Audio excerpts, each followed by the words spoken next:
சிறகடிக்க ஆசை சீரியலில் இன்னைக்கு என்ன நடந்திருக்கு அப்படிங்கிறத பார்க்கலாம். முத்து மீனாவோட தம்பி சத்யாவுக்கு எவ்வளவோ அட்வைஸ் பண்ணி பார்க்குறாப்புல. ஆனால் அவன் கேட்குறதா இல்லை, திமிருத்தனமாக பேசுகிறான், திருடுறதும் திருதிவிட்டு. ஸோ இதனால் முத்துவுக்கு பயங்கர கவலை ஆகிடுது. குடிச்சுப்புட்டு தன்னோட ஃப்ரெண்டுக்கிட்ட கார் செட்டில் நடந்ததை எல்லாமே சொல்லிக்கிட்டு இருக்கிறாங்க.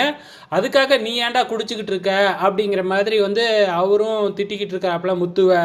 ஸோ இதுக்கு நடுப்புற மீனாவோட தம்பிக்கு பார்த்திங்கன்னா முத்து திருவிழா கையே உடஞ்சி போச்சாட்டுக்கு.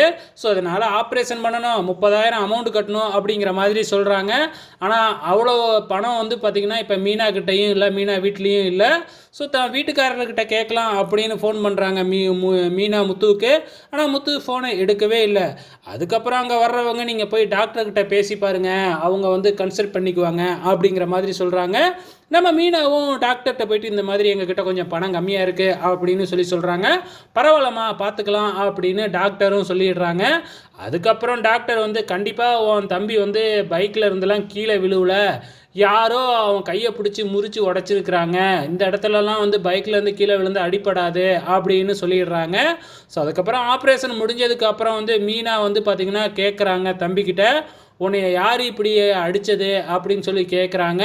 ஸோ அதுக்கப்புறம் பார்த்திங்கன்னா என்ன நடக்கும், கண்டிப்பாக அவன் பொய் தான் சொல்லுவான்.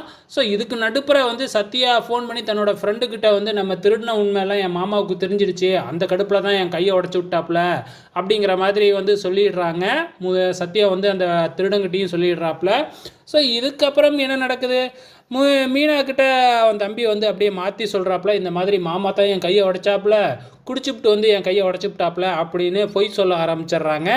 உடனே மீனாவுக்கு கோவம் நேராக குடிச்சுப்புட்டு என் தம்பியை கையை ஏன் உடைச்சிங்க அப்படின்னு கேள்வி கேட்க ஆரம்பிக்கிறாங்க.